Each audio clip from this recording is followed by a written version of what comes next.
জাহান্নামী 6 নারীর সাথে আপনার মিল আছে কিনা দেখে নিন। যদি মিল থাকে তাহলে পরিহার করুন, তওবা করুন, ফিরে আসেন ইসলামের ছায়াতলে।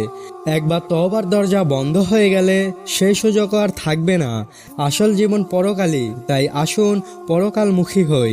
একবার আলী রাদিয়াল্লাহু আনহু ও ফাতেমা রাদিয়াল্লাহু আনহা নবীজি সাল্লাল্লাহু আলাইহি ওয়াসাল্লামের সাথে দেখা করতে আসেন এবং এসে দেখেন যে নবীজি সাল্লাল্লাহু আলাইহি ওয়াসাল্লাম একাকী বসে কাঁদছেন।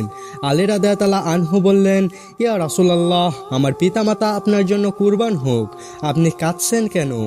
নবীজি সাল্লাল্লাহু আলাইহি ওয়াসাল্লাম জানালেন যে মিরাজের রাত্রিতে আমি আমার উম্মতের নারীদেরকে জাহান্নামের ভয়ানক আযাবে গ্রেফতার হতে দেখতে পেয়েছি।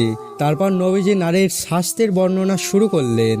নাম্বার 1, ওই নারী যে মাথার চুল খুলে বেপরদা হয়ে ঘর থেকে বের হয়। নাম্বার 2, ওই নারী যে তার স্বামীকে কটু কথার মাধ্যমে কষ্ট দেয় এবং সম্মান করে না। নাম্বার 3, ওই নারী যে বিবাহিত হয়েও পরপুরুষের সাথে সম্পর্ক রাখে।